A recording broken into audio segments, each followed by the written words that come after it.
یاد میں تیری سب کو بھلا دوں، کوئی نہ مجھ کو یاد رہے۔ بسم اللہ الرحمن الرحیم۔ ان الحمد للہ نحمده ونستعینه ونستغفره، من يهده اللہ فلا مضل له ومن يضلل فلا هادی له، وأشهد أن لا إله إلا الله وحده لا شريك له، وأشهد أن سيدنا ونبينا وحبيبنا وشفيعنا وقرة أعيننا محمدا عبده ورسوله، صلى الله تبارك وتعالى عليه وعلى آله وأصحابه وأزواجه وذريته وبارك وسلم تسليما كثيرا، أما بعد فأعوذ بالله من الشيطان الرجيم، بسم الله الرحمن الرحيم۔ يا أيها الذين آمنوا اجتنبوا كثيرا من الظن إن بعض الظن إثم، وقال النبي صلى الله عليه وسلم وإياكم والظن فإن الظن أكذب الحديث، سبحان ربك رب العزة عما يصفون وسلام على المرسلين والحمد لله رب العالمين۔ اللهم صل على سيدنا محمد وعلى آل سيدنا محمد وبارک وسلم۔ جسمانی بیماریوں کے اتنے مفاسد اور خرابیاں نہیں ہیں جتنی کہ روحانی بیماریوں کی خرابیاں اور مفاسد ہیں، لیکن عام طور سے ان کی طرف ذہن اس کو صحیح کرنے کی طرف دھیان اس لیے نہیں جاتا کہ وہ نظر نہیں آتی۔ بہت سے لوگوں کی عادت ہوتی ہے کہ وہ ناخن تو پابندی سے تراشتے ہیں، لیکن بغل اور زیر ناف بال پابندی سے نہیں کاٹتے۔ یہ تو ہر 15 دن کے بعد کاٹ لیں گے اور وہ 40 دن تک نہیں کاٹیں گے، حالانکہ جیسے ان کو 15 دن کے بعد کاٹنا چاہیے ان کو بھی 15 دن کے بعد کاٹنا چاہیے،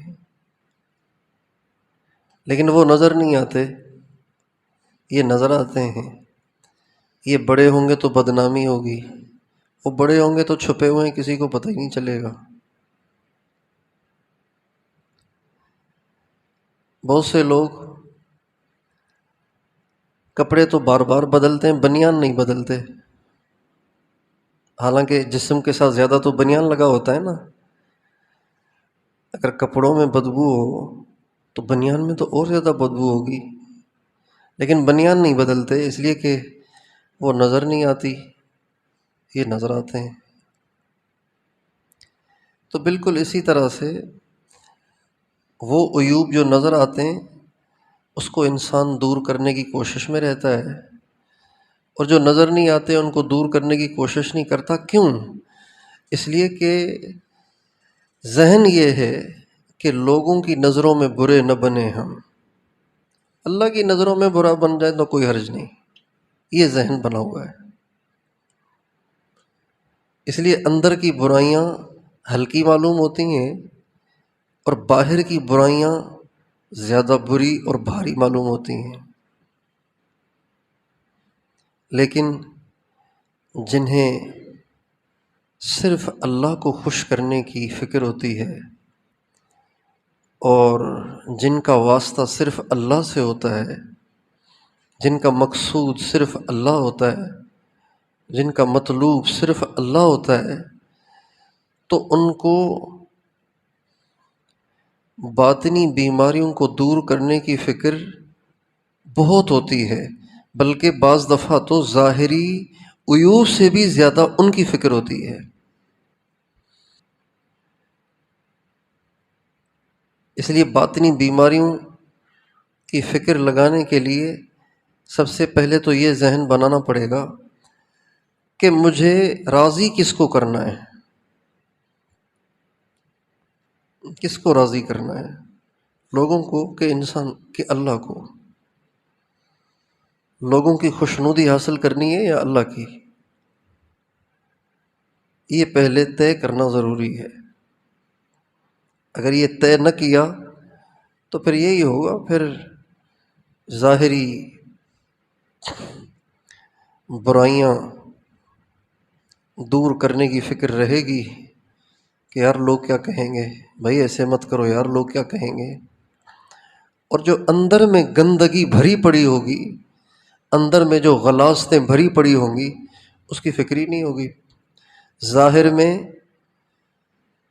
ہلکا سا سالن کا چھینٹا بھی لگے تو پریشانی شروع ہو جاتی ہے، فوراً اس کو دھوئیں، اور باطن میں اتنی گندگیاں جمع ہیں اس کی کوئی فکر نہیں۔ اس لیے اپنے باطن کی فکر کرنا ضروری ہے، اور ہمارا واسطہ اللہ سے ہے، ہمیں اللہ کے سامنے کھڑے ہونا ہے، اللہ کو جواب دینا ہے، اللہ کو دکھانا ہے۔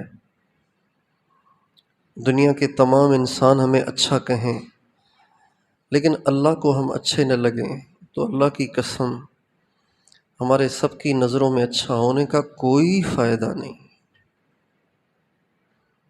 کوئی فائدہ نہیں، کوئی فائدہ نہیں، رتی برابر بھی کوئی فائدہ نہیں۔ لیکن اگر اللہ نے ہمیں اچھا کہہ دیا، اللہ کو ہم پسند آ گئے، تو پھر ساری دنیا بھی ہمیں نظروں سے گرائے، ساری دنیا بھی ہمیں ذلیل اور رسوا کرے، ساری دنیا بھی ہم سے نفرت کرے اور ہمیں غلط کہے، اس کی پرواہ نہیں ہونی چاہیے۔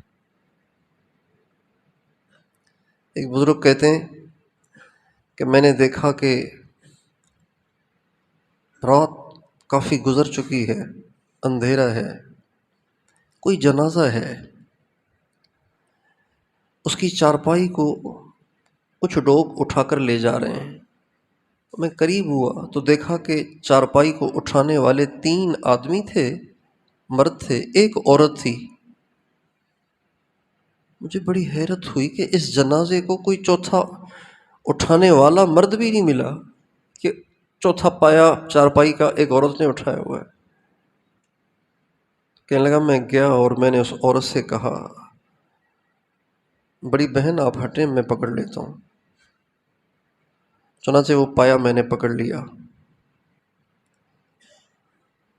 اور جا کے تدفین کی۔ تدفین سے فارغ ہوئے تو میں نے اس عورت سے پوچھا کہ یہ کس کا جنازہ ہے کہ جس کو اٹھانے والے لوگ بھی آپ لوگوں کو ہاتھ نہیں آئے؟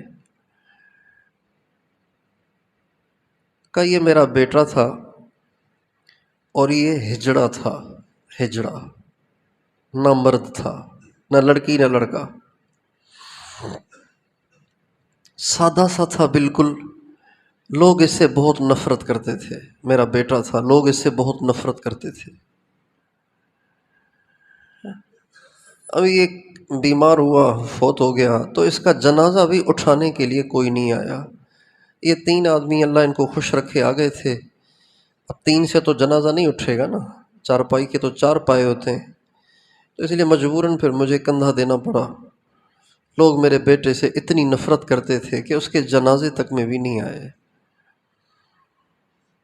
تو بزرگ کہتے ہیں کہ تدفین سے فارغ ہو کے ہم چلے گئے، رات کو میں سویا تو میں نے ایک شخص کو دیکھا، ایک لڑکے کو دیکھا، بہت خوبصورت، چمک رہا ہے، تخت پہ بیٹھا ہوا ہے اور بڑا خوش، حشاش بشاش۔ مجھے کہنے لگا مجھے جانتے ہو؟ میں نے کہا نہیں۔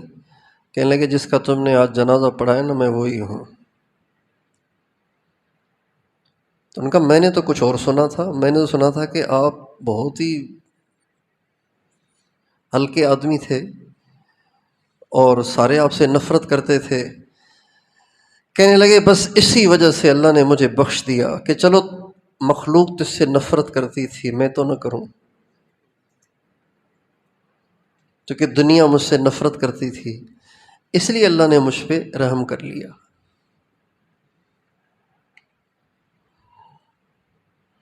اب بتائیے یہ شخص کامیاب ہے کہ ناکام؟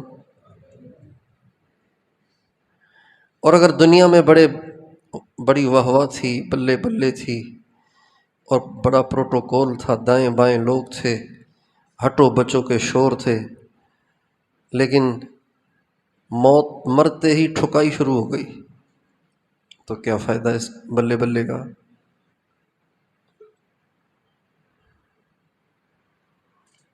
حضرت امام شافعی رحمۃ اللہ علیہ کا ایک عجیب شعر ہے: فَلَيْتَكَ تَحْلُو وَالْحَيَاةُ مَرِيرَةٌ وَلَيْتَكَ تَرْضَىٰ وَالْأَنَامُ غِضَابُ وَلَيْتَ الَّذِي بَيْنِي وَبَيْنَكَ عَامِرٌ وَبَيْنِي وَبَيْنَ الْعَالَمِينَ خَرَابُ وَإِذَا صَحَّ مِنْكَ الْوُدُّ فَالْكُلُّ هَيِّنٌ فَكُلُّ الَّذِي فَوْقَ التُّرَابِ تُرَابُ۔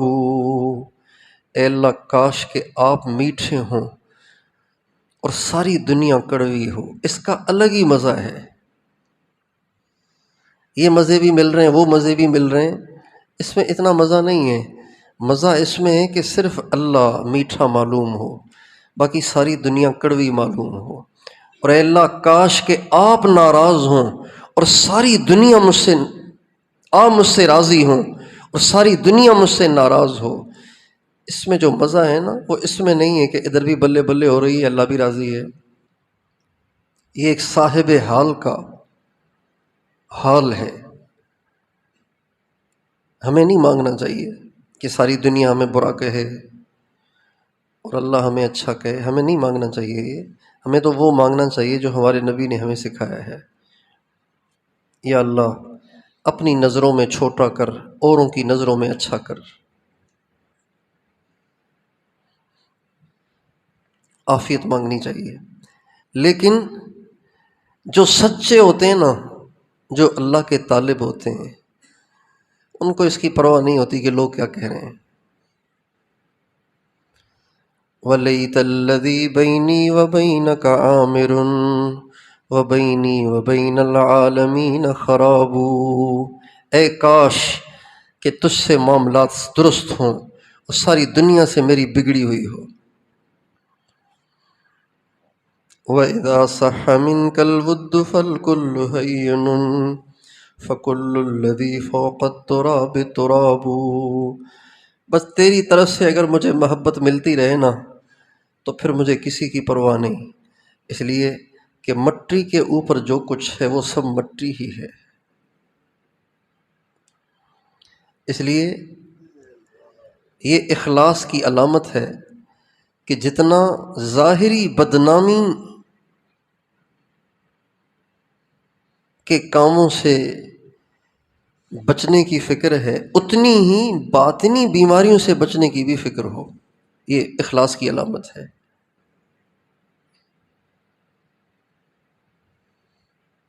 جیسے میں نے مثال دی نا، جیسے ناخن تراشنے کی فکر رہتی ہے کہ بڑے ہوں گے تو یار کوئی دیکھے کیا کہے گا، بالکل اسی طرح اپنے اندر جو سنتیں ہیں، زیر ناف بال صاف کرنا، بغل صاف کرنا، اس کی بھی اتنی ہی فکر ہو چکے، یہ بھی سنت وہ بھی سنت۔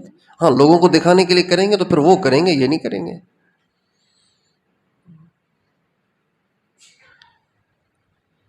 باطنی بیماریوں میں سے ایک بڑی بیماری جو فساد کی ابتدا بنتی ہے۔ ہمیشہ جب کبھی بھی فساد ہوتا ہے تو وہ یہاں سے شروع ہوتا ہے، یہاں سے اس کی، جیسے حروف تہجی الف سے شروع ہوتے ہیں نا، بے سے شروع نہیں ہوتے ہیں، الف سے شروع ہوتے ہیں۔ گنتی ایک سے شروع ہوتی ہے۔ اسی طرح تمام فسادات کی جو ابتدا ہوتی ہے وہ بدگمانی سے ہوتی ہے۔ یہ ایک روحانی بیماری ہے، منفی سوچ، اس کو بدگمانی کہتے ہیں۔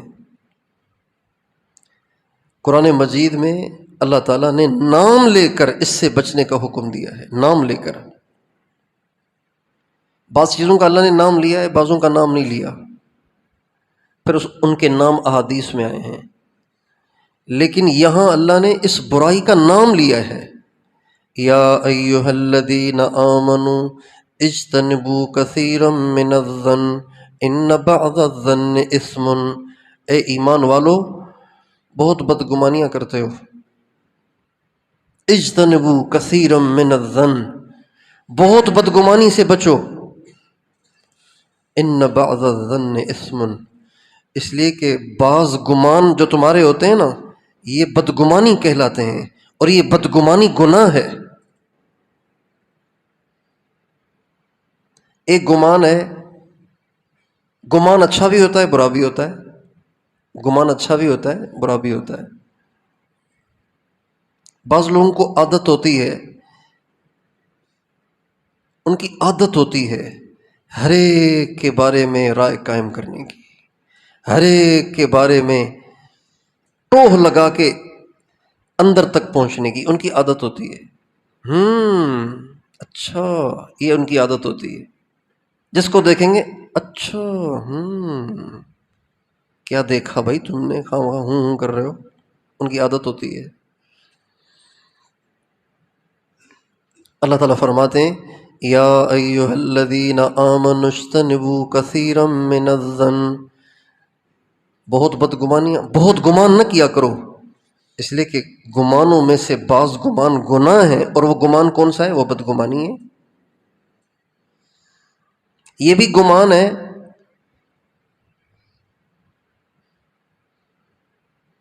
مسجد کی گلی سے آ رہا ہے، ماشاءاللہ واہ واہ آج لگتا ہے نماز پڑھ کے آ رہا ہے، یہ بھی گمان ہے۔ اور یہ بھی گمان ہے تہجد کے وقت سویا ہوا ہے، یہ بھی گمان ہے، یہ گناہ ہے، وہ ثواب ہے۔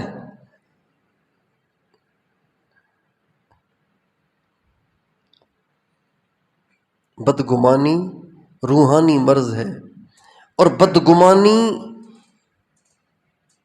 بدگمانی گناہ ہے، اور اچھا گمان اجر ہے، اچھا گمان باعث اجر ہے۔ حدیث میں آتا ہے ان حسن الظن من حسن العبادہ، ان حسن الظن من حسن العبادہ، اچھا گمان کرنا یہ عالی شان عبادت ہے، عظیم الشان عبادت ہے، ہلکی پھلکی عبادت بھی نہیں ہے۔ ان حسن الظن من حسن العبادہ۔ اب بتائیے بدگمانی کرنے والا کتنا احمق ہے کہ مفت کا گناہ کما رہا ہے اور مفت کی نیکی نہیں کما رہا۔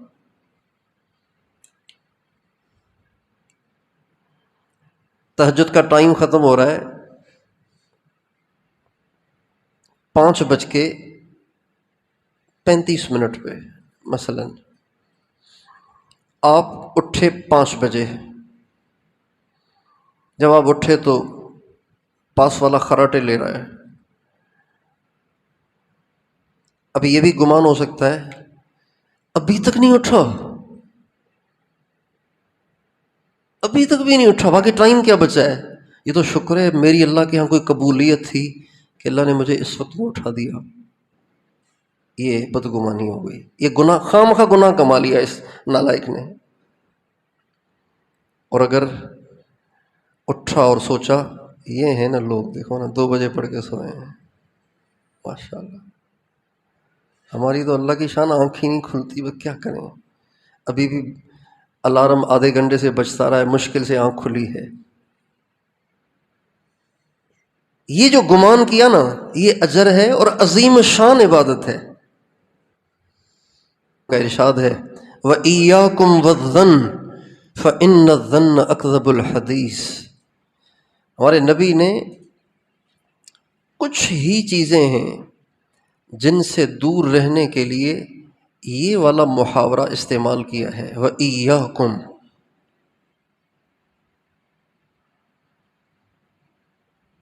کچھ چند چیزیں ہیں جس کے بارے میں آپ نے یہ فرمایا ہے۔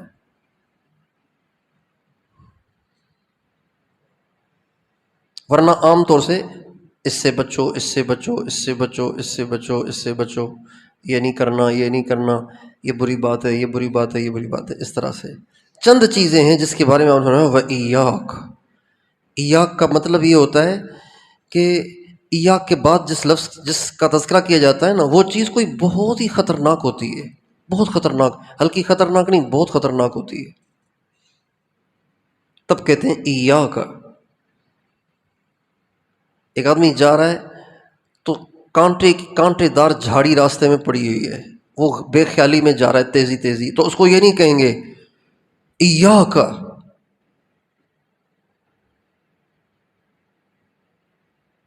اوے کانٹے دار جھاڑی ہے بچنا ذرا، یوں نہیں کہیں گے، بھائی ذرا خیال سے، یوں کہیں گے۔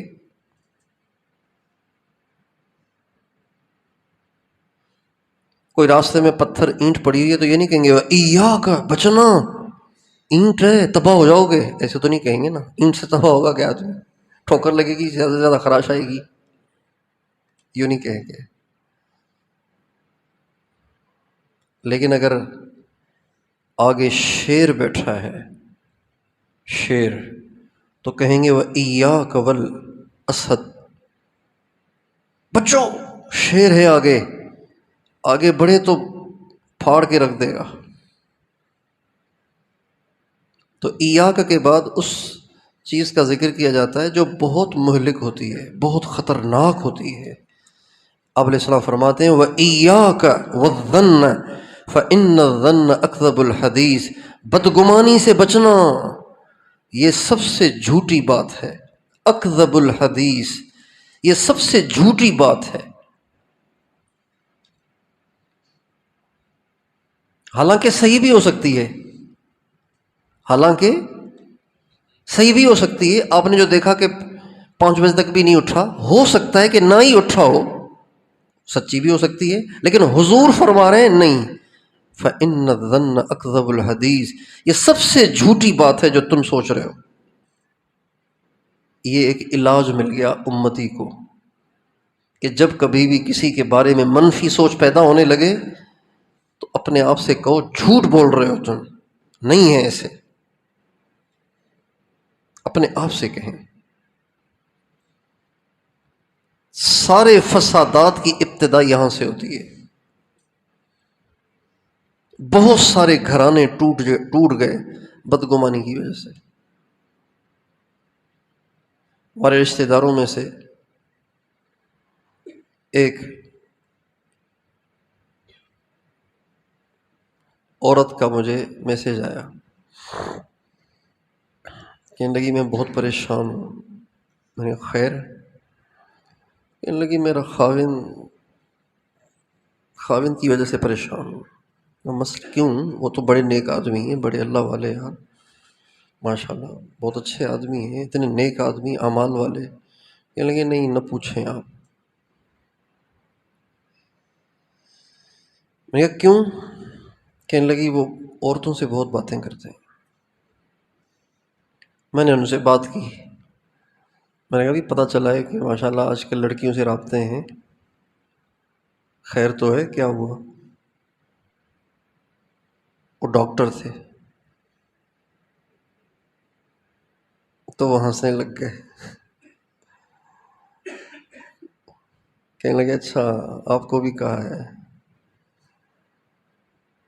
میں نے کہا ظاہری بات ہے، وہ تو عورت جیسے اللہ کو شرک ناپسند ہے نا، عورت کو بھی شرک ناپسند ہے۔ شرک چیز ہی ایسی ہے کہ سبھی کو برا لگتا ہے، عورت کو خاص طور پہ برا لگتا ہے۔ کہنے لگے ایسی کوئی بات نہیں ہے، اصل میں جس وارڈ میں ہوتا ہوں نا، اس میں میری بہت ساری، میرے ساتھ ڈاکٹر، لیڈی ڈاکٹر بھی ہیں، جینٹس ڈاکٹر بھی ہیں، تو ہمارے ہاں یہ معمول ہے، یہ ہمارا یعنی وہ نظام ہے کہ کوئی بھی ایسا بڑا مریض ہوتا ہے نا تو اس کے بارے میں ہم سب کو آپس میں ڈسکس کرنا ہوتا ہے، پھر ہم کسی نتیجے پہ پہنچتے ہیں۔ تو اب وہ گروپس بنے ہوئے ہیں، اس میں مرد بھی میسیج کرتا ہے، عورت بھی میسیج کرتی ہے، سارے میسیجز آتے ہیں، تو اب وہ سننا ہوتا ہے، میں ان کا ہیڈ ہوں، پھر مجھے ساری باتوں کو، اور پھر سارا دن مریضوں کو وہ دیکھتے ہیں، میں تو وقت پہ جاتا ہوں، تو ظاہری بات ہے پھر مجھے سننے تو پڑیں گے نا آخر۔ باقی ایسا کوئی مسئلہ نہیں۔ اور ٹینشن اتنی تھی کہ ان کو نیند ہی نہیں آ رہی تھی، اور ابتدا اچھا پھر جب انہوں نے زیادہ شدت اختیار کی عورت نے، تو مرد نے کہا آپ اتنا نہ کریں، کہیں ایسے نہ میں آپ کو کر کے دکھا دوں، پھر دھمکانے کے لیے اتنا مت کریں آپ کہ پھر مجھے وہ کرنا پڑے جو آپ کہتی ہیں،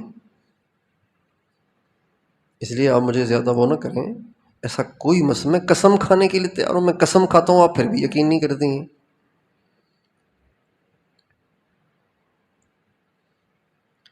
تو بہت سارے بلکہ اکثر جو فساد ہوتے ہیں ان کی ابتدا اگر آپ ڈھونڈیں گے تو بدگمانی سے شروع ہوتی ہے۔ اس لیے شریعت نے ہمیں حکم دیا ہے کہ بدگمانی نہیں کرنی، اچھا گمان رکھنا ہے۔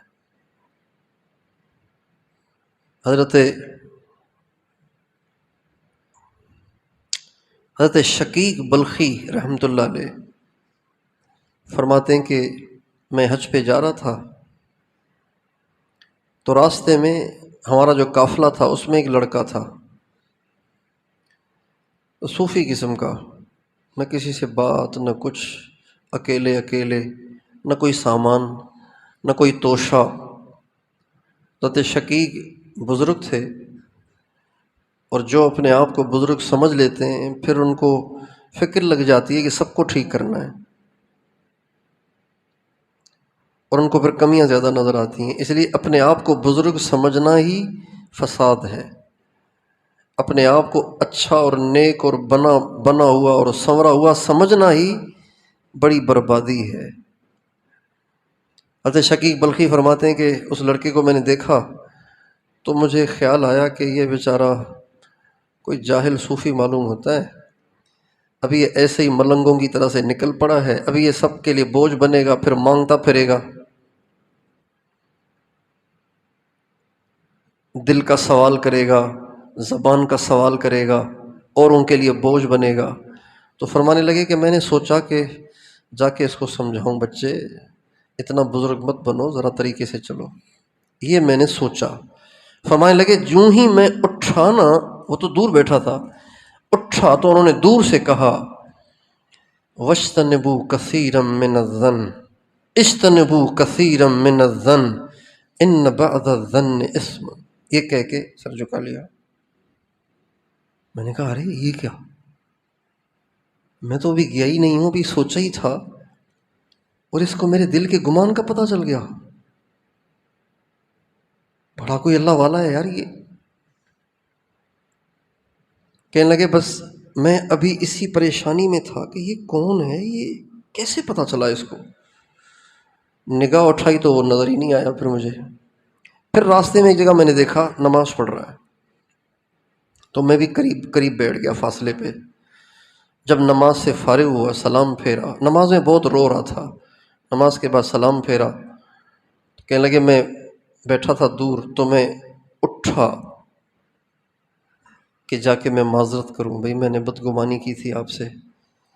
کہنے لگے جو ہی میں اٹھا تو دور سے کہنے لگا انی لغفار لمن تاب وآمن وعمل عملا وآمن، انی لغفار لمن تاب وآمن وعمل صالحا ثم اہتدی، جو توبہ کر لیتا ہے میں اسے معاف کر دیتا ہوں۔ کہنے لگے یار یہ تو کوئی ابدال ہے، اب میں معافی مانگنے کا ارادہ ہی کر رہا ہوں، اس کو یہ بھی پتہ چل گیا، اب کس منہ سے جاؤں، کیا جا کے کہوں، معافی بھی ہو گئی۔ کہتے ہیں آگے چلے، راستے میں ایک جگہ ایک کنواں نظر آیا، میں نے دیکھا یہ کنویں کے کنارے پہ کھڑا ہوا ہے، اور اس کے ہاتھ میں ایک پیالہ ہے، اور وہ پیالہ اس کے ہاتھ سے کنویں میں گر گیا۔ جو ہی وہ پیالہ کنویں میں گرا تو اس نے آسمان کی طرف نظر اٹھائی اور کہا اے اللہ، تجھے پتہ ہے کہ تیرے سوا میرا کون ہے، جب مجھے بھوک لگتی ہے تب بھی میں تجھے ہی پکارتا ہوں، جب مجھے پیاس لگتی ہے تب بھی میں تجھی کو پکارتا ہوں۔ تجھے معلوم ہے میرے پاس اور تو کچھ نہیں، صرف یہ ایک پیالہ ہے، وہ بھی گر گیا ہے، میرا پیالہ مجھے واپس کر۔ حضرت شقیق کہتے ہیں اللہ کی قسم، یہ کہتے ہی وہ کنویں کا پانی ایک دم اوپر منڈیر تک آ گیا، اور اس نے وہ پیالہ اٹھایا اور پانی سے بھر لیا اور پھر رکھا، اور پھر ریت جو تھی نا، ریت، اس کو اٹھا کے اس میں پانی میں ڈالنے لگا اور اس کو انگلی سے ہلا کے اور اس کو پینے لگا۔ کہنے لگے اب مجھ سے برداشت نہیں ہوا، میں قریب جا کے بیٹھ گیا، میں نے کہا اللہ نے جو آپ پہ انعامات کیے ہیں کچھ مجھے بھی پلا دیجئے۔ حضرت شقیق کہتے ہیں میں نے وہ پانی جو پیا تو وہ بہترین قسم کا پانی اور اس میں بہترین قسم کی شکر اور ایسی خوشبو اور ذائقہ کہ ایسی خوشبو اور ذائقہ میں نے زندگی میں نہ سونگھی نہ چکھی، ایسا ذائقہ۔ فرمانے لگے اس کے بعد ہم مکہ معظمہ پہنچے تو مکہ میں جو میں نے منظر دیکھا وہ بالکل برعکس۔ مکہ میں نے دیکھا کہ بڑے لوگ اس کے ارد گرد ہیں، بڑے خدام ہیں، بڑا پروٹوکول ہے ان کا۔ وہاں تو بالکل ملنگوں سے اور اکیلے اکیلے اور پاس بھی کچھ نہیں، اور یہاں اتنا پروٹوکول۔ میں بڑا حیران ہوا کہ اتنی عزت ان کی ہو رہی ہے، تو میں نے جا کے کسی سے پوچھا کہ بھئی یہ کون ہیں؟ کہنے لگے آپ نہیں جانتے ان کو، یہ امام جعفر صادق کے بیٹے امام موسیٰ کاظم ہیں، یعنی امام حسین کے لکڑ پوتے۔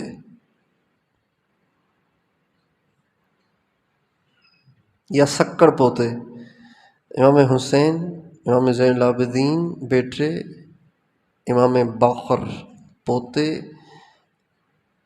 امام جعفر صادق پڑپوتے، امام موسیٰ کاظم لکڑ پوتے۔ ایک بزرگ ہیں ابو سعید خزاز، فرماتے ہیں کہ میں حج کے سفر میں تھا تو میں نے ایک شخص کو دیکھا کہ اس نے 2 پھٹی ہوئی چادریں پہنی ہوئی ہیں، چادریں بھی پھٹی ہوئی۔ بھائی احرام تو یار کوئی مناسب لے لیتے، میرے دل میں یار کوئی احرام تو مناسب لے لیتے، یہ تم نے پھٹی ہوئی چادریں اس لیے پہنی ہیں نا کہ لوگ کہیں گے بھائی بڑا مستحق ہے، چلو اس کو کچھ دے دو۔ یہ میرے دل میں کھچڑی بن رہی ہے۔ تو کہتے ہیں جو ہی میرے دل میں یہ کھچڑی بننا شروع ہوئی اور میں نے سوچا کہ اس کو سمجھانا چاہیے، ابھی میں سوچ ہی رہا تھا اپنی جگہ پہ بیٹھے بیٹھے، تو وہ دور سے پکار کے کہنے لگا وَاعْلَمُوا أَنَّ اللَّهَ يَعْلَمُ مَا فِي أَنفُسِكُمْ فَاحْذَرُوهُ، جانو تمہارے دل کے بھیدوں سے خدا واقف ہے، بچو اس سے۔ کہنے لگے میں نے سر جھکا لیا، میں نے کہا یا اللہ بڑی غلطی ہو گئی۔ آنکھیں بند ہیں، سر جھکا ہوا ہے، اور دل ہی دل میں اللہ سے کہہ رہا ہوں یا اللہ معاف کر دے۔ تو دوبارہ اس کی آواز آئی وَهُوَ الَّذِي يَقْبَلُ التَّوْبَةَ عَنْ عِبَادِهِ وَيَعْفُو عَنِ السَّيِّئَاتِ، اللہ وہ ذات ہے جو بندے کی توبہ کو قبول کرتا ہے اور اس کی برائیوں سے درگزر کر لیتا ہے۔ بدگمانی جو ہے نا، یہ بدگمان آدمی ہمیشہ بگاڑ کا باعث بنتا ہے۔ آپ غور کیجئے کہ حضرت اماں عائشہ رضی اللہ تعالی عنہ کا جو واقعہ ہوا، اتنا دردناک واقعہ جس نے سارے مدینے کو ہلا کے رکھ دیا، ہمارے نبی کو ہلا کے رکھ دیا، تمام صحابہ کو ہلا کے رکھ دیا، اور اللہ تعالیٰ کے غصے اور غضب کو اتنا جوش دیا۔ آپ پڑھیں گے نا یہ آیتیں، جن آیات میں اللہ تعالیٰ نے اماں عائشہ کی برات کو نازل کیا ہے، ان آیات میں اللہ تعالیٰ اتنے غصے ہیں کہ پورے قرآن میں اتنے غصے نہیں ہیں، پورے قرآن میں اتنے غصے نہیں ہیں جتنے غصے ہمارے نبی کی سب سے پیاری بیوی اماں عائشہ رضی اللہ عنہا کی برات کو بیان کرتے ہوئے اللہ غصے میں ہے۔ اگر آپ غور کریں گے اس سارے فساد کی جڑ بدگمانی۔ اماں عائشہ بیچاری ہار ڈھونڈنے گئیں، تھیں بالکل پتلی سی، کمزور پتلی، اور چونکہ پردے کے احکام نازل ہوئے تھے تو اندر کجاوے میں بیٹھتی تھیں، پردہ لٹکا رہتا تھا، اور چند صحابہ متعین تھے اس کجاوے کو، جیسے پالکی ہوتی ہے نا، پالکی جیسے جنازے کی چارپائی، جیسے جنازے کا تابوت ہوتا ہے ایسے ہوتی ہے، تو اس کو اٹھا کے رکھ دیتے تھے۔ اب اماں عائشہ بالکل ہلکی پھلکی پتلی سی، تو ان کو پتہ ہی نہیں چلا کہ اندر ہیں بھی کہ نہیں، انہوں نے اٹھا کے رکھ دیا اور رسیوں سے باندھ کے اور قافلے کو چلنے کا حکم دے دیا۔ حالانکہ اماں عائشہ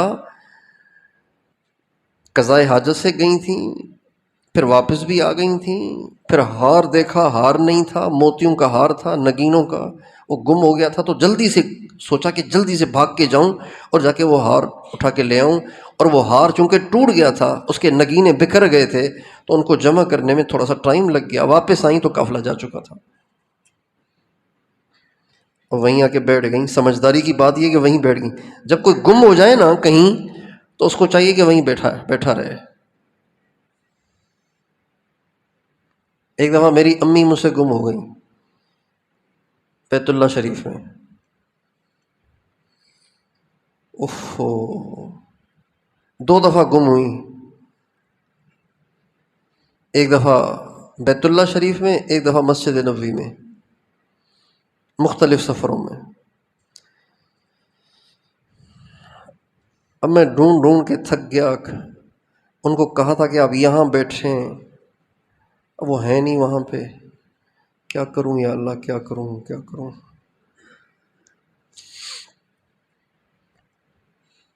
میں نے آ کے بیت اللہ سے چمٹ کے رونا شروع کر دیا، یا اللہ امی گم ہو گئی ہے، ملوا دے۔ جو ہی بیت اللہ سے ہٹا تو پیچھے سے شش آواز آئی۔ یہ آواز صرف ہم لوگ ہی نکالتے ہیں، عربوں میں اس کا رواج نہیں ہے۔ میں کبھی اپنے ساتھیوں میں سے کسی کو یوں آواز دیتا ہوں نا، وہاں تو عرب دیکھتے رہتے ہیں یہ کہاں سے آوازیں آ رہی ہیں، کیسی آوازیں ہیں یہ، یوں آواز دی، چیخی نہیں، چونکہ عورت کی آواز پردہ ہے۔ تو میں گیا تو وہ امی تھیں، میں نے کہا اللہ کی بندی تو کہاں چلی گئی تھی، میں تو مر رہا تھا۔ کہنے لگی اصل میں جہاں آپ نے کہا تھا نا کھڑے ہونے کو، وہاں میں کھڑی تھی، لیکن مجھے انہوں نے ٹھہرنے نہیں دیا، شرطوں نے، یلا یلا یلا یلا ہٹا دیا وہاں سے۔ میں کیا کرتی، لڑ تو نہیں سکتی تھی میں سپاہیوں سے۔ لیکن سمجھداری کی بات یہ ہے کہ جو آدمی جہاں گم ہو جائے نا وہیں بیٹھا رہے، ڈھونڈنے والے وہیں آ کے ڈھونڈیں گے نا۔ اب یہ ان کو ڈھونڈ رہا ہے، وہ ان کو ڈھونڈ رہا ہے، تو یوں ہوتا رہتا ہے، وہ آگے وہ پیچھے، وہ پیچھے وہ آگے، یوں ہوتا رہتا ہے۔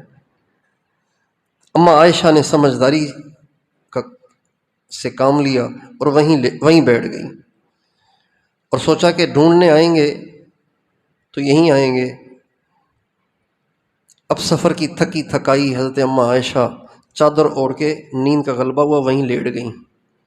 صفوان بن معطل رضی اللہ تعالیٰ عنہ ہمارے نبی کے صحابی ہیں، ان کا کام یہ تھا کہ وہ قافلے کی گری پڑی چیزیں پیچھے آتے تھے اور اٹھا کے لاتے تھے، چونکہ اونٹوں پہ سفر، گھوڑوں پہ سفر، گدھوں پہ سفر، جانور چلتا ہے تو سامان بھی ہلتا ہے، بیٹھا ہوا بھی ہلتا ہے، تو ہلتے ہلتے چیزیں سرک جاتی ہیں، گر جاتی ہیں، اس لیے ہمیشہ یہ ترتیب تھی کہ ایک آدمی پیچھے رہے۔ اب حضرت صفوان بن معطل نے جو دیکھا کہ لیٹی ہوئی ہیں، تو پردے سے پہلے دیکھا ہوا تھا، تو زور سے کہا انا للہ و انا الیہ راجعون۔ جو ہی انہوں نے انا للہ پڑھی تو اماں عائشہ ایک دم اٹھیں اور چہرے کو چھپا لیا۔ حضرت صفوان بن معطل اونٹ کو لے کر آئے اور آ کے پاس بٹھا دیا، خود دور چلے گئے۔ اماں عائشہ اونٹ پہ بیٹھیں، جب بیٹھ چکیں تو وہ آئے اور اونٹ کو اٹھایا اور اونٹ کی مہار کو پکڑا، اور اونٹ کی مہار کو پکڑ کے گئے۔ جو ہی یہ سارا واقعہ مدینے کے قریب ہی ہوا تھا، مدینے میں داخل ہونے لگے، دوپہر کا وقت تھا، تو عبداللہ بن ابی نے دیکھا، کہا اچھا یہ سیٹنگ چل رہی ہے، یہ اس نے کہا۔ اور اس کے ساتھ جو تھے یوں بڑھتے بڑھتے بڑھتے بڑھتے یہ تذکرے مجالس میں، گھروں میں، محفلوں میں بڑھتے بڑھتے کسی نے تحقیق نہیں کی کہ بھائی اس بدبخت سے پوچھیں کہ تم نے دیکھا کیا آخر. کسی نے اس کی زحمت نہیں کی. چنانچہ اللہ تعالیٰ فرماتے ہیں وَلَوْلَا إِذْ سَمِعْتُمُوهُ ظَنَّ الْمُؤْمِنُونَ وَالْمُؤْمِنَاتُ بِأَنفُسِهِمْ خَيْرًا. جب تم نے یہ بات سنی تو تم نے ان کے ساتھ اچھا گمان کیوں نہیں کیا؟ لولا اذ سمعتموہ، جب تم نے یہ بات سنی تو ظن المؤمنون والمؤمنات بانفسہم خیرا، ایمان والے مردوں ایمان والے عورتوں نے اچھا گمان کیوں نہیں کیا؟ کیوں نہیں کیا تم لوگوں نے؟ یہ اللہ کی طرف سے زبردست قسم کی ڈانٹ ہے سارے صحابہ کو، صحابیات کو، خاص طور پر ان صحابہ اور صحابیات کو جو ان باتوں میں آ گئے تھے. صحابہ بھی آ گئے تھے بعض ان میں سے. اور 1 مہینے تک یہ فساد مدینے میں مچا رہا اور نبی کے دشمنوں کو ایک ایشو مل گیا تھا. ہاں اب اس کی پوزیشن خراب ہو جائے گی اور اب ان کے خلاف ہنگامہ کھڑا کرنا آسان ہو جائے گا. جو لوگ حاسد ہوتے ہیں نا، حاسد ہوتے ہیں تو جن سے ان کو حسد ہوتا ہے نا، وہ ان کو ایشو ڈھونڈ رہے ہوتے ہیں، کوئی ایشو ڈھونڈ رہے ہوتے ہیں اور پھر اس ایشو کو لے کے پھر ہنگامہ کھڑا کرتے ہیں، ہنگامہ کھڑا کرتے ہیں اور اس کی کردار کشی کرتے ہیں اور اس کو نیچا کرنے کی کوشش کرتے ہیں. بدگمانی سے ابتدا ہوئی تھی اس کی. اس لیے کسی مسلمان سے بدگمانی نہیں کرنی چاہیے. ہمارے حضرت جی فرمانے لگے کہ ایک دفعہ ایک سالک آیا میرے پاس اور کئی سالوں کے بعد آیا، کئی سالوں کے بعد. میں نے ان سے پوچھا بھائی آپ اتنے سالوں کے بعد نظر آئے؟ کہنے لگے جی بس کچھ نہ پوچھیں. کیا ہوا، کوئی خاص وجہ؟ کہنے لگے آپ کا جو چھوٹا بیٹا ہے نا، چھوٹا بیٹا وہ آپ کے پاس بیٹھا ہوا تھا اور آپ کبھی اس کے سر پہ ہاتھ پھیرتے تھے، کبھی اس کے چہرے پہ ہاتھ پھیرتے تھے، کبھی وہ آپ کو چھیڑتا تھا، کبھی آپ اس کو چھیڑتے تھے. تو میں نے سوچا یہ کیسے بزرگ ہیں، بے رشوں کو چھیڑتے ہیں، چھوٹے بچوں سے مذاق کر رہے ہیں، ہاتھ پھیر رہے ہیں، یہ کیسے بزرگ ہیں؟ کہنے لگے میں نے چھوڑ دیا آپ کو. میں نے کہا مجھے ایسا شیخ نہیں چاہیے. اب پتہ چلا کہ وہ آپ کا بیٹا تھا، اس لیے توبہ کرنے آیا ہوں. اس امت میں وہ فساد کہ جو فساد اب تک رکا نہیں ہے، اس امت میں وہ فساد کہ جو اب تک رکا نہیں ہے، خلفائے راشدین کے دور سے چلا ہے اور اب تک نہیں رکا. وہ فساد پتہ ہے کیا ہے؟ وہ حضرت عثمان سے بدگمانی ہے. اب آپ سنتے جائیے. حضرت عثمان سے بدگمانی سے ابتدا ہوئی، آگے چل کر حضرت عثمان شہید ہوئے، آگے چل کر ان کے خاندان والے بنو امیہ نے ایک الگ دھڑا بنایا اور حضرت علی کے خلاف ایک ہنگامہ کھڑا ہوا اور امت مسلمہ 2 حصوں میں بٹ گئی، ایک طرف حضرت علی، ایک طرف حضرت معاویہ. اور پھر بڑوں کے دل آپس میں صاف رہے، نیچے والوں کی طرف سے غلط فہمیاں مسلسل پھیلائی جاتی رہیں جس سے دوریاں ہوتی چلی گئیں. اور مسلمان دو فرقوں میں بٹ گئے، ایک وہ جو حضرت علی کو چاہنے والے، ایک وہ جو حضرت علی سے بدگمان۔ پھر جو چاہنے والے تھے وہ اتنے آگے نکل گئے کہ انہوں نے حضرت علی کو خدا کے قریب کر دیا، اور جو بدگمان ہوئے وہ اتنے بدگمان ہوئے کہ وہ خوارج بن گئے اور ناصبی بن گئے۔ اور آپ دیکھیے اب تک یہ دراڑ بھر نہیں پایا۔ وہ جو خلافت ٹوٹی تھی نا حضرت عثمان کے دور میں، جو خلافت ٹوٹی، حضرت علی خلیفہ راشد ہیں لیکن ساری امت کٹھی ہوتی یہ نہیں ہو سکا، اور اب تک کٹھی نہیں ہو سکی۔ اب جو کٹھی ہوگی تو حضرت علی ہی کی اولاد میں سے امام مہدی پہ جا کے کٹھی ہوگی، اور بیچ میں جو اتنا بڑا گیپ ہے، اس میں جو اتنا فساد ہوا اور اتنی لڑائیاں ہوئیں اور اتنی قتل و غارت ہوئی، یہ سب کا سب اس کی ابتدا حضرت عثمان سے بدگمانی سے ہوئی تھی۔ حضرت عثمان رضی اللہ عنہ کے پاس حضرت ابوبکر صدیق کے چھوٹے بیٹے محمد وہ آئے۔ یہ ان کو حضرت علی نے پالا، ان کی پرورش حضرت علی نے کی، چونکہ یہ حضرت ابوبکر صدیق کا تو انتقال ہو گیا، تو حضرت ابوبکر صدیق کے بعد جو حضرت ابوبکر صدیق کی بیوی حضرت اسماء بنت امیس تھی نا، ان کی شادی ہوئی حضرت علی سے۔ سمجھ میں آ رہی ہے بات؟ حضرت اسماء بنت امیس کی شادی حضرت ابوبکر کے بعد کن سے ہوئی؟ اگر آپس میں نفرتیں ہوتی تو ہو سکتی تھی۔ حضرت ابوبکر صدیق کی بیوی حضرت اسماء بنت امیس، حضرت ابوبکر صدیق کے دنیا سے پردہ فرما جانے کے بعد ان کی شادی حضرت علی سے ہوئی، اور حضرت ابوبکر صدیق سے ان کو چھوٹا بیٹا تھا، ان کی پرورش حضرت علی نے کی۔ حضرت عثمان کے پاس گئے کہ آپ مجھے بھی کہیں ملازمت لگا دیں۔ ان کا بہت اچھا بھتیجے، آپ کو نہیں لگائیں گے تو کس کو لگائیں گے؟ آپ جائیں فلاں سے جا کے ملے گورنر سے، وہ آپ کو لگا دیں گے۔ یہ نکلے یہاں سے، جب یہ نکلے نا یہاں سے، تو حضرت عثمان کے رشتہ داروں میں سے ایک رشتہ دار ہے مروان بن حکم، اس نے ایک رکا لکھا، محمد تمہارے پاس آ رہا ہے، جو ہی پہنچے اسے قتل کر دو، اور چپکے سے حضرت عثمان کی مہر اٹھائی، اس پہ لگا دی، اور ایک قاصد کو دیا کہ یہ لے کے جاؤ اور جا کے اس گورنر کو دو۔ راستے میں ان دونوں کی ملاقات ہو گئی۔ کہاں جا رہے ہو؟ کہا ایک رکا ہے لے کے جا رہا ہوں۔ انہوں نے کسی طریقے سے وہ رکا ان سے نکالا تو اس پہ لکھا ہوا تھا محمد آ رہا ہے، یہ آئے تو اسے فوراً قتل کر دو، اور نیچے ٹھپا حضرت عثمان کا۔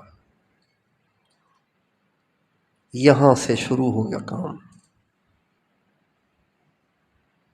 چنانچہ جب حضرت عثمان کو شہید کیا گیا تو جو 3-4 آدمی اندر گھسے تھے دیوار پھلانگ کے، ان میں ایک محمد بھی تھے، اور سب سے پہلے حضرت عثمان کو داڑھی سے پکڑنے والے وہ تھے۔ انہوں نے داڑھی سے پکڑا، پھر دوسروں کو موقع ملا اور آگے بڑھ کر حملہ آور ہوئے، لیکن جب انہوں نے داڑھی سے پکڑا تو حضرت عثمان کہنے لگے بھتیجے تیرا باپ اس منظر کو دیکھتا تو اسے بہت برا لگتا، تیرا باپ تو اس داڑھی کی بڑی قدر کرتا تھا۔ جب یہ کہا تو محمد کانپ گئے اور پیچھے کو ہٹے، لیکن پانی سر سے گزر چکا تھا۔ جو باغی اندر گھسے تھے ان کے ہاتھوں میں لوہے کی سلاخیں تھیں، جس سے انہوں نے حضرت عثمان کو مارا، اور اتنا زور کا سر پہ مارا کہ خون کا فوارہ چھوٹا۔ اس وقت روزے سے تھے اور قرآن کی تلاوت کر رہے تھے، خون کا فوارہ نکل کر آ کے قرآن مجید پر گرا، اور خون کے چھینٹے قرآن مجید کی اس آیت پہ گرے، وَلَا تَحْسَبَنَّ اللَّهَ غَافِلًا عَمَّا يَعْمَلُ الظَّالِمُونَ انما یؤخرہم لیوم تشخص فیہ الابصار، ہرگز اللہ کو غافل مت سمجھو ظالموں کے ظلم سے، اللہ کو سب پتہ ہے، اللہ ان کو ڈھیل دیتا ہے ایک دن تک، اس کے بعد پھر ان کی پکڑ شروع ہوگی۔ وہ قرآن پاک آج بھی ترکی میوزیم میں رکھا ہوا ہے اور اس پہ خون بھی لگا ہوا ہے۔ ابتدا کہاں سے ہوئی بولیے؟ اور حضرت عثمان کی جو شہادت تھی یہ اس امت کے ٹوٹنے کی ابتدا تھی۔ حضرت عثمان فرماتے تھے دیکھو مجھے شہید نہ کرو ورنہ پھر یہ فساد بند نہیں ہو پائے گا۔ حضرت علی نے کئی دفعہ حضرت عثمان سے کہا کہ امیر المومنین آپ مجھے اجازت دیں، یہ جو باغی یہاں مجمع لے کے آئے ہوئے ہیں ہم ان سے نمٹ لیں گے۔ تو حضرت عثمان کہتے تھے میں اپنے نبی کی امت میں تلوار چلانا نہیں چاہتا، میں اپنے نبی کی امت میں پہلا تلوار نکالنے والا نہیں بن سکتا، کیونکہ آنے والے کہتے تو اپنے آپ کو مسلمان ہی تھے نا، یہ مصر کے تھے سارے، تو اصل میں تو باغی یہ تھے، لیکن جو کسی نظریے کو لے کر کھڑا ہوتا ہے نا پھر وہ دیکھتا ہے کہ جس کے خلاف کھڑا ہونا ہے اور اس سے کس کس کو شکایت ہے، پھر ان سب کو اکٹھا کرتا ہے۔ بات سمجھ میں آ رہی ہے؟ بات سمجھ میں آ رہی ہے نہیں آ رہی؟ جب کوئی کسی کے خلاف کھڑا ہوتا ہے تو پھر وہ دیکھتا ہے کہ اب ہم تو اکیلے تو کافی نہیں ہوں گے، لہٰذا پھر جس کے خلاف کھڑا ہونا ہے نا، جس کو اس سے شکایت ہوتی ہے نا ان سب کو اکٹھا کرتا ہے۔ آپ کو بھی مسئلہ ہے نا ان سے، آ جاؤ ہم ان کے خلاف ہیں۔ آپ کو بھی ایک دفعہ آپ کے ساتھ بھی تو ایسے ہی کیا تھا نا انہوں نے، کہا میرے ساتھ بھی کیا تھا لیکن میں نے تو کچھ بھی نہیں کہا نہیں ہم جو ہیں اب ہمارے ساتھ مل جائیں۔ یوں ایک طاقت بن جاتی ہے۔ اور ابتدا کہاں سے ہوتی ہے؟ اللہ کے نبی نے، اچھا ان کا مطالبہ کیا تھا؟ ان کا مطالبہ تھا کہ آپ امارت سے دستبردار ہو جائیں، آپ چھوڑ دیں امارت کو، آپ ہمارے امیر بننے کے لائق نہیں ہیں۔ یہ ان کا مطالبہ تھا باغیوں کا جو مصر سے آئے تھے۔ حضرت عثمان کو حضور نے فرمایا تھا عثمان اللہ تجھے ایک کرتا پہنائے گا، لوگ تجھے مجبور کریں گے کہ وہ کرتا تم اتارو، لیکن میں کہتا ہوں نہیں اتارنا۔ حضرت عثمان فرماتے تھے اب میں جاؤں تو کہاں جاؤں، حضور کی بات پوری کروں یا ان کی بات پوری کروں، اس لیے میں نے تو یہ خلافت نہیں چھوڑنی۔ چنانچہ پھر حضرت علی نے امام حسن اور امام حسین ان دونوں کو ہتھیار دے کر حضرت علی کے گھر کے دیواروں کے پاس بطور گارڈ کے کھڑا کیا کہ دیکھو کوئی باغی اندر نہ گھس جائے۔ لیکن حضرت عثمان نے حضرت امام حسن کو بلایا اور فرمایا بیٹا آپ ہٹ جائیں یہاں سے، کیونکہ جو مجھے نہیں چھوڑ رہے وہ تمہیں کیسے چھوڑیں گے، ایسے نہ کہ تمہیں کچھ نقصان ہو جائے، اور میں تمہارا نقصان نہیں چاہتا، اس لیے تم چلے جاؤ۔ حضرت عثمان نے خود ان کو بھیجا، جب بھیجا اور جگہ خالی ہوئی تو ان کو گھسنے کا موقع مل گیا۔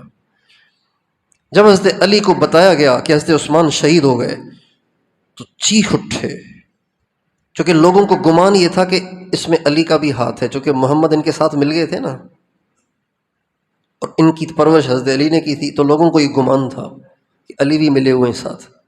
حضرت علی نے کی چیخ نکلی، فرمایا اے اللہ تو گواہ رہنا میں اس میں شامل نہیں تھا، میرا کوئی واسطہ نہیں تھا، میں نے تو بہت کوشش کی کہ میں ان سے لڑوں لیکن عثمان مجھے اجازت نہیں دے رہے تھے، میں نے اپنے لختے جگر وہاں کھڑے کیے تھے۔ فوراً بھاگے ہوئے آئے اور آ کے دیکھا کہ حسن بھی نہیں حسین بھی نہیں، تو ان کو مارا، حضرت علی نے ان کو مارا، کہاں چلے گئے تھے تم جب میں نے تمہیں یہاں کھڑا کیا تھا؟ ان کا ابو انہوں نے ہمیں بھیج دیا تھا یہاں سے، زبردستی بھیج دیا تھا۔ ابتدا کہاں سے ہوئی؟ بدگمانی گناہ، اچھا گمان عبادت۔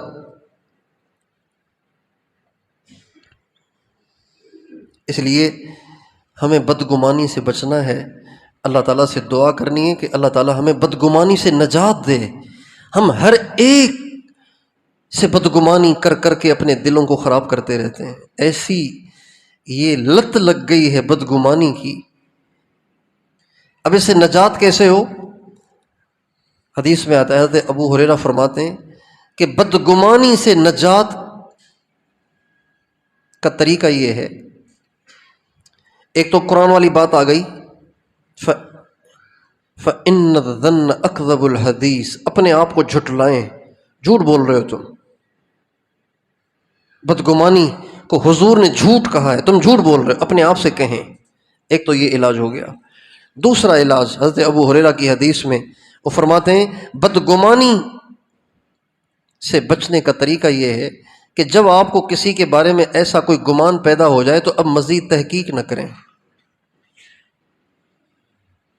آپ کو گمان ہوا ہے نا کہ یہ تو اب تک نہیں اٹھا، یہ شیطان نے آپ کے دل میں وسوسہ ڈالا، اب آپ دوسروں سے نہ پوچھیں، آپ میں سے کسی کو پتہ ہے کہ یہ اٹھے تھے بیچ میں؟ پہرے والے ساتھی بیٹھے ہیں، بھئی یہ تب سے سو رہے ہیں یا بیچ میں اٹھے بھی ہیں؟ تحقیق نہ کریں۔ یہ حدیث کی بات ہے، اللہ یحقق، تحقیق نہ کریں اور اپنے آپ کو جھٹلائیں، نہیں تم غلط سوچ رہے ہو، تم غلط ہو، ایسے نہیں ہے۔ ایک بات، اور دوسرا طریقہ وہ بھی حدیث میں آتا ہے کہ بدگمانی سے نکلنے کا طریقہ یہ ہے کہ اس کو زبان پہ مت لاؤ، اس کو زبان پہ مت لاؤ۔ بات واضح ہو رہی ہے؟ یقین جانیے سب کے ساتھ اچھا گمان، اچھا گمان، اچھا گمان، اچھا گمان، اچھا گمان آپ اگر کرنے کی عادت بنا لیں نا تو دنیا میں آپ کو جنت کا مزہ آئے گا۔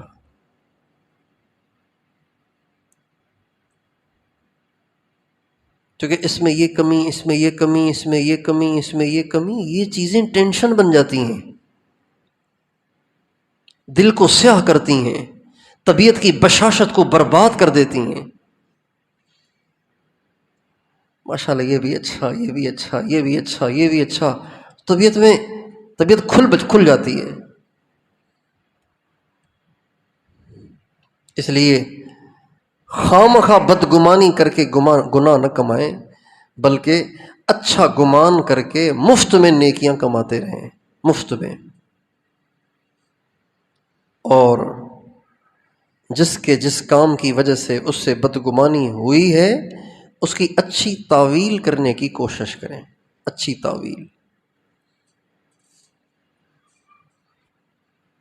تعویل کرنے کی کوشش کریں،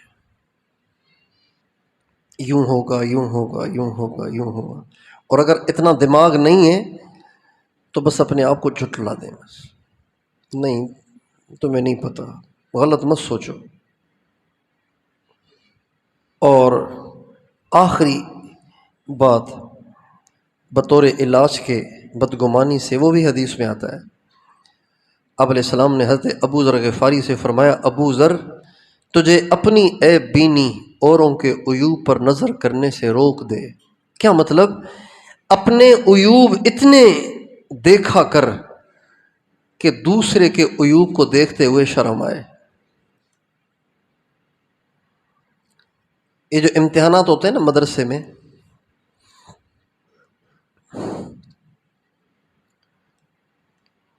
ان میں کوئی ممتاز ہوتا ہے، ممتاز یعنی A1، کوئی جید جداً ہوتا ہے یعنی A، کوئی جید ہوتا ہے یعنی B،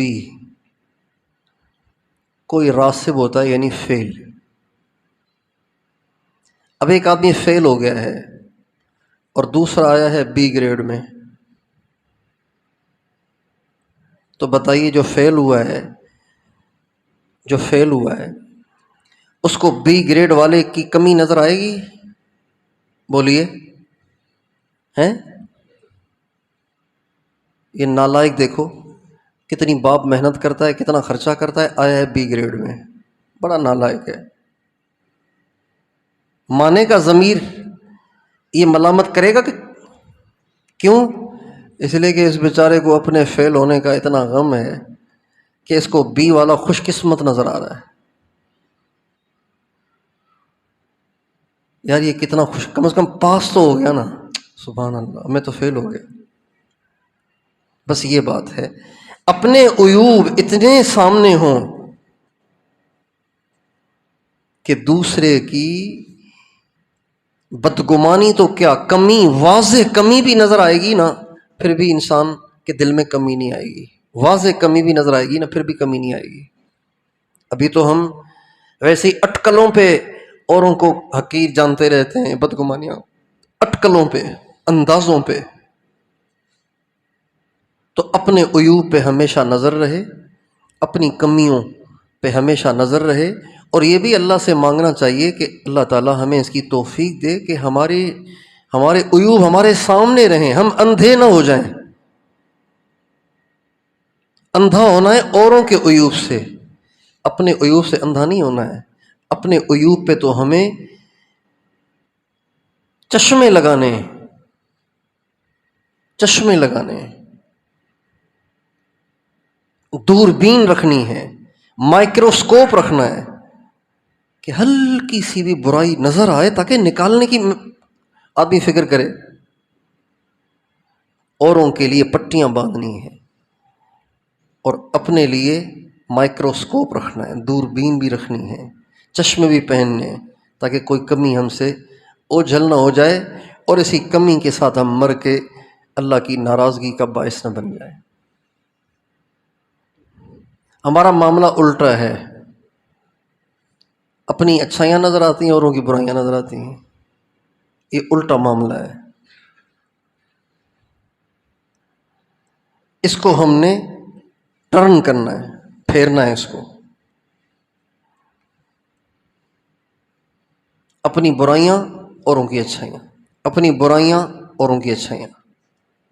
اپنی برائیاں اتنی دیکھیں، اتنی دیکھیں، اتنی دیکھیں، اتنی دیکھیں کہ دوسرے کی کمی نظر ہی نہ آئے. اور اصل میں بدگمانی جو ہے نا، اس کی بھی اصل وجہ اپنے آپ کو کچھ سمجھنا ہوتا ہے. دیکھیں ایک آدمی نے صاف ستھرے کپڑے پہنے ہوئے ہیں اور دوسرے کے کپڑوں پہ ہلکا سا سالن لگا ہوا ہے، تو کہ یار محفل میں آیا ہے اور کپڑے دیکھو کیسے پہن کے آیا ہے، اللہ کے بندے دبا تو کم از کم دھو لیتے، یہ خیال آئے گا. لیکن ایک آدمی دیگ پہ کام کرتا ہے، اس کے سارے ہی کپڑے سالن ہوئے ہوئے ہیں، آئل میں جیسے ڈوبے ہوئے ہیں، کالے ہو رہے ہیں میل سے. اب اس کے پاس بیٹھا ہوا ہے دوسرا ہلکے سے دھبے والا، بتائیے اس کو یہ دھبا نظر آئے گا؟ بولیے آئے گا نظر دھبا؟ کیوں نہیں آئے گا؟ اس لیے کہ یہ خود ہی دھبا ہوا پڑا ہے.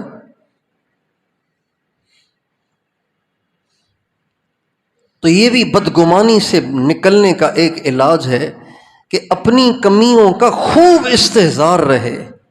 اگر آپ چاہتے ہیں نا کہ بدگمانی آپ کو بالکل نہ ہوا کرے تو آج سے اپنی کمیوں کا استحضار شروع کر دیں.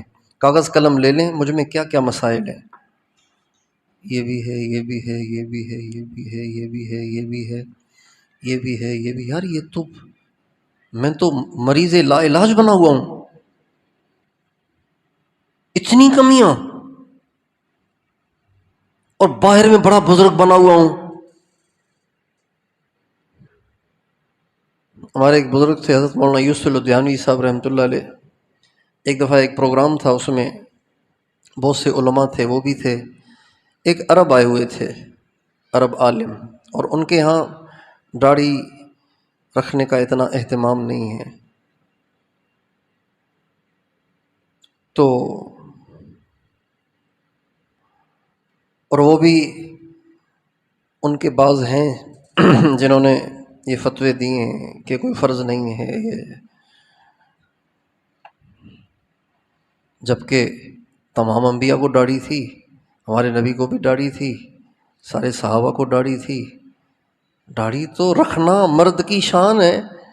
فرعون کو بھی داڑھی تھی، ابو جہل کو بھی داڑھی تھی، داڑھی کاٹنے کا تو تصور ہی نہیں تھا. داڑھی تو سب سے پہلے کاٹی ایران کے مجوسیوں نے، جو آگ کی پوجا کرتے تھے، سب سے پہلے انہوں نے داڑھی کاٹی۔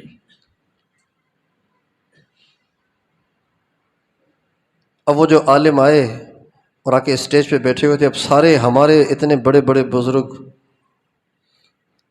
اور ان کے ساتھ آگے یہ بھی بیٹھ گئے، تو مجمع عجیب عجیب نظروں سے دیکھتا رہا، یہ کیوں خواہ اس کو بیچ میں بٹھا دیا ہے، عجیب لگ رہا ہے یہ، بالکل ہی کباب میں ہڈی۔ تو جب مجمع نے ان کو عجیب عجیب نظروں سے دیکھا تو مولانا یوسف صاحب اسپیکر پہ تشریف لائے، فرمانے لگے بھی ایک بات آپ لوگوں سے کہوں، سچ پوچھیں تو میرا دل چاہتا ہے اللہ میرا ظاہر ان کو دے دے اور ان کا باطن اللہ مجھے دے دے۔ یہ اتنے اندر سے اچھے ہیں۔ اور مولانا یوسف صاحب کاندھیلوی رحمۃ اللہ علیہ، جو ہمارے تبلیغ کے دوسرے امیر تھے، مولانا الیاس صاحب کے فرزند ارجمند، وہ بھی فرماتے تھے کہ باطل نے محنت کر کر کے اربوں کا ظاہر بگاڑا ہے، اندر تک اب تک ان کی رسائی نہیں ہو سکی۔ اور یہ بھی فرماتے تھے ہم چڑھتے چڑھتے جہاں پہنچے ہیں، عرب گرتے گرتے وہاں پہنچے ہیں۔ اور آپ دیکھیں غزہ، پینٹیں پہنی ہوئی ہیں، ٹائیاں پہنی ہوئی ہیں، داڑیاں بھی نہیں ہیں، لیکن وہ تاریخ لکھ رہے ہیں، وہ تاریخ رقم کر رہے ہیں، وہ مثالیں قائم کر رہے ہیں کہ اب صحابہ کی قربانیوں پہ یقین آنے لگ گیا ہے کہ یہ ہو سکتا ہے۔ 15ویں صدی کے مسلمان ہیں، لیکن جذبات ایسے کہ سبحان اللہ، ایک ماں کے 4 بیٹے شہید ہو گئے ہیں، اور جب اس کی دوسری رشتہ دار عورتیں اس کو تسلی دینے آئی ہیں تو وہ کہتی ہے تسلی کائے کے لیے دے رہے ہو، تم مجھے مبارکباد دو، میں 4 شہیدوں کی ماں ہوں۔ یہ غزہ کی ایک بوڑھی عورت ہے، اور جیسے بدگمانی کا مرض ہوگا، وہ مجھے خود کو ایک نے کہا بھائی اللہ کی طرف سے ہوتا ہے سب کچھ، یقین کا ذرا اس کو تھوڑا سا وہ بدہضمی ہو رہی تھی، اللہ سے سب کچھ ہوتا ہے، اور جو کچھ ہو رہا ہے ہمارے اعمال کی وجہ سے ہو رہا ہے۔ اتنی پٹائی ہو رہی ہے پھر بھی پینٹیں پہننا نہیں چھوڑ رہے، یہ اس نے کہا غزہ کے بارے میں۔ اتنا کچھ ان کے ساتھ ہو رہا ہے پھر بھی پینٹیں پہننا نہیں چھوڑ رہے، یعنی ایسا مریض ہے کہ اتنی ساری قربانیاں کہ جس کی 1400 برس میں مثال نہیں ملتی صحابہ کے بعد۔ آپ اٹھا کے دیکھ لیجئے امت مسلمہ کی تاریخ کو، وہ مثالیں آپ کو نہیں ملیں گی جو غزہ میں قائم ہوئی ہیں، جو وہاں کی عورتوں نے قائم کی ہیں، وہاں کے معصوم بچوں نے قائم کی ہیں، وہاں کے نوجوانوں نے قائم کی ہیں۔ وہ مثالیں آپ کو 1400 سال میں نہیں ملیں گی۔ لیکن یہ ایسا مریض ہے بدگمانی کا کہ اتنی بڑی قربانیاں اسے نظر نہیں آتی، اب بھی پینٹ اس کو بیچارے کو پریشان کیے ہوئے۔ غلط ہے پینٹ پہننا، لیکن اللہ تعالیٰ کے ہاں یہ نہیں دیکھا جاتا کہ کون بالکل پاک صاف ہے اور کون گندا ہے، اللہ کے ہاں یہ نہیں دیکھا جاتا، بلکہ اللہ کے ہاں کیا دیکھا جاتا ہے؟ اما من ثقلت موازینہ فہو فی عیشۃ راضیہ واما من خفت موازینہ فامہ ہاویہ وما ادراک ما ہی نار حامیہ۔ اللہ کے یہ نہیں دیکھا جاتا کون پاک صاف اور دودھ کا دھلا ہوا ہے، بلکہ اللہ کے یہ دیکھا جاتا ہے کہ اچھائیاں زیادہ ہیں یا برائیاں زیادہ، یہ دیکھا جاتا ہے۔ ہمارے ہاں تو زلزلہ آئے تو لوگ باہر کی این جی اوز سے امداد لینے کے لیے اپنے آپ کو کرسچن شو کرتے ہیں، ہندو شو کرتے ہیں، زکوٰۃ سے بچنے کے لیے اپنے آپ کو اہل تشیش کرتے ہیں. ہمارا حال تو یہ ہے. اور اب ان کو دیکھیں کہ ساری دنیا کی طاقتوں سے ایک چھوٹی سی بستی برسر پیکار ہے. نہ بچے اپنے موقف سے ہٹنے کے لیے تیار ہیں، اور نہ عورتیں اپنے موقف سے ہٹنے کے لیے تیار ہیں، نہ مرد اپنے موقف سے ہٹنے کے لیے تیار ہیں. اور وہ بوڑھے جن کے بیٹے اور بیٹیاں بھی شہید ہو گئیں، ان کے پوتے اور پوتیاں اور نواسے اور نواسیاں بھی شہید ہو گئیں، وہ بوڑھے بھی اب بھی نیتن یاہو کو للکار رہے کہ نیتن یاہو تم اس سے بھی زیادہ کر لو تو تم ہم ہٹا نہیں سکتے ہمیں. یہ میں نے خود بیان سنا ایک پورے کا. کر لو جو کرنا ہے. اس لیے بدگمانی سے بچنے کا علاج یہ ہے کہ اپنی کمیاں اتنی سامنے رہیں، اتنی مستحضر رہیں کہ اوروں کی کمیوں کی طرف دھیان نہ جائے اور اوروں کے ساتھ بدگمانی کرنے کی جرت نہ ہو. اللہ تعالیٰ سے دعا ہے کہ اللہ تعالیٰ ہمیں اس موذی مرض سے چھٹکارا عطا فرمائے. توبہ کے کلمات پڑھ لیجئے. کہیے بسم اللہ الرحمن الرحیم. لا الہ الا اللہ محمد الرسول اللہ. آمنت باللہ و ملائکتہ و کتبہ و رسلہ والیوم الآخر والقدر خیرہ و شرہ من اللہ تعالی والبعث بعد الموت. اشہد ان لا الہ الا اللہ و اشہد ان محمدا عبدہ و رسولہ. استغفر اللہ ربی من کل ذنب و اتوب الیہ. یا اللہ میں اپنے تمام گناہوں سے آج سچی توبہ کرتا ہوں.